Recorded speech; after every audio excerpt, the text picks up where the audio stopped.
বিসমিল্লাহির রহমানির রহিম।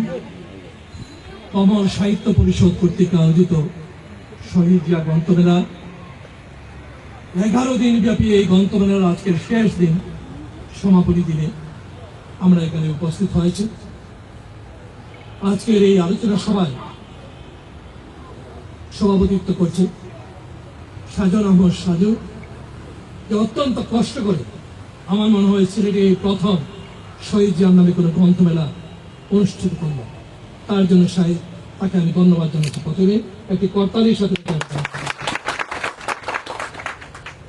উপস্থিত রয়েছেন বাংলাদেশ জাতীয়তাবাদী দলের সিলেট জেলা শাখার নির্বাচিত সাধারণ সম্পাদক জননেতা অ্যাডভোকেট ইমরান আহমদ চৌধুরী।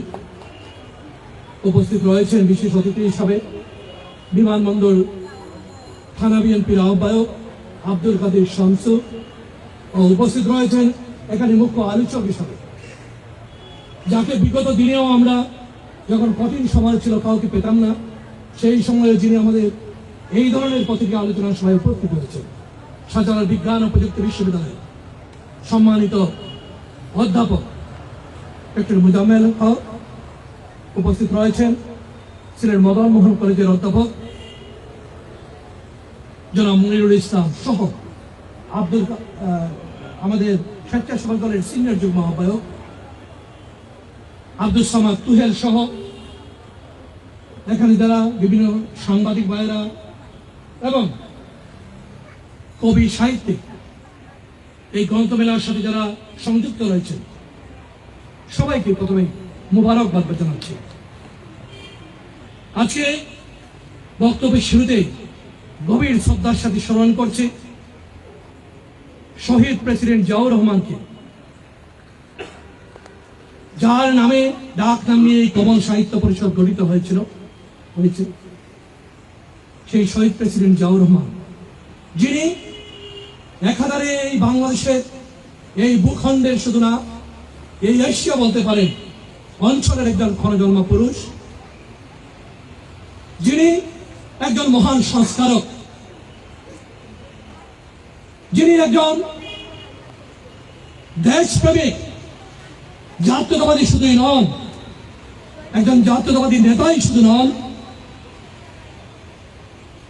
যিনি বাংলাদেশকে তার মাত্র 3.5 বছরের ক্ষমতাকালীন সময়ে অনন্য এক উচ্চতায় নিয়ে গেছে, বিশ্ব দরবারে বাংলাদেশকে পরিচিত করিয়ে দিয়েছেন, যিনি সার্কের সপ্তদশটা South Asian Association of Regional Cooperation, সেই সার্কের সপ্তদশটা ছিলেন। সেই সার্কের মাধ্যমে এই অঞ্চলের সমস্যাগুলোকে তিনি চিহ্নিত করে সেগুলো সমাধান করার চেষ্টা করে গেছেন। তিনি ওআইসির মুসলিম বিশ্বের একজন নেতা হিসেবে বাংলাদেশকে অনন্য এক উচ্চতায় নিয়ে গেছেন। তিনি তার পররাষ্ট্রনীতির মধ্য দিয়ে বাংলাদেশকে যখন মানুষ চিনতই না, তিনি তার পররাষ্ট্রনীতির মধ্য দিয়ে বাংলাদেশকে অনন্য একটি সোপানে উন্নীত করে গেছেন। যিনি বাংলাদেশকে বহুদলীয় গণতন্ত্র ফিরিয়ে দিয়ে গেছিলেন, মত এবং পথে স্বাধীনতাকে উন্মুক্ত করে দিয়ে গেছিলেন, যিনি বহুদলীবদ্ধ দেশকে এক কাতারে দাঁড় করানোর জন্য বাংলাদেশ জাতীয়তাবাদের নামে একটি জাতীয়তাবাদী কনসেপ্টকে দিয়ে গোটা বাংলাদেশকে এক কাতারে দাঁড় করিয়েছেন, যিনি পাহাড়ি সমতল বিভিন্ন ভাষাভাষী মানুষ সবাইকে একই জাতীয়তাবাদী পরিচয় করিয়ে দিয়ে বাংলাদেশকে অগ্রযাত্রার দিকে নিয়ে গিয়েছিলেন, যিনি এমন এক কর্মসূচি ঘোষণা করেছিলেন, সংস্কারের কর্মসূচি, যেই সংস্কারের কর্মসূচি 19তম কর্মসূচির ভিত্তিতে বাংলাদেশকে পরিচালিত করে, যে 19তম কর্মসূচির ভিত্তির উপর আজও বাংলাদেশ দাঁড়িয়ে রয়েছে। সেই 19তম কর্মসূচি বাংলাদেশকে একদিনে যাওয়ার স্বপ্ন দেখেছেন। তিনি গ্রাম সরকার প্রতিষ্ঠিত করেছেন, তিনি খাল করার কর্মসূচির মধ্য দিয়ে কৃষি বিপ্লব ঘটিয়েছেন। নদীমাতৃক বাংলাদেশকে অনন্য এক চেহারায় তিনি রূপান্তর করেছিলেন। বাংলাদেশকে সুজলা সফলা শস্য সফলা বাংলাদেশ, স্বনির্ভর বাংলাদেশ করতে তিনি অক্লান্ত পরিশ্রম করেছেন এবং তিনি সফল হয়েছেন। বিধ্বস্ত বাংলাদেশকে মাত্র অর্থনৈতিক ভাবে বলেন চূড়ান্ত বিধ্বস্ত এবং দুর্ভিক্ষ পীড়িত একটি জাতিকে তিনি পেয়েছিলেন। সেই জায়গা থেকে উত্তরণ করে মাত্র 3 বছরের মধ্যে তিনি উদ্ধৃত শস্য বিদেশে রপ্তানি করে বাংলাদেশকে নতুন ভাবে ছিনিয়ে নিয়ে গেছেন। তিনি সেই ব্যক্তিত্ব যিনি তার কর্মসূচির মধ্য দিয়ে বাংলাদেশের কৃষি বিপ্লবের সূচনা করেছিলেন, বাংলাদেশের শিল্প বিপ্লব ঘটিয়েছিলেন। তিনি সেই ব্যক্তিত্ব মাত্র তার এই যে 3.5 বছর কি করে যান নাই, মহিলাদের জন্য কাজ করেছেন। এই যে বাচ্চারা এখানে বসে রয়েছে পিছনে, সেই বাচ্চাদের জন্য তিনি নতুন করির মতো একটা অনুষ্ঠান শুরু করে যে এই বাচ্চারা আগামীতে এক বিকশিত কিভাবে হতে পারে তার রাস্তা তিনি দেখতে পেয়েছেন। সবাই অত্যন্ত সংক্ষিপ্ত, আজান হয়ে যাবে, তাই খুব সংক্ষেপে তার এই কথাগুলো তুলে নিয়ে আসতে হবে।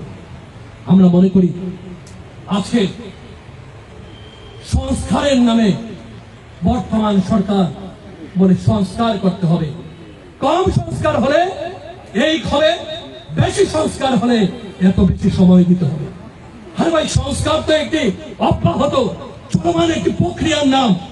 সেই সংস্কার তো শুরু করেছিলেন শহীদ প্রেসিডেন্ট জিয়াউর রহমান তার 19তম কর্মসূচির মধ্যে দিয়ে।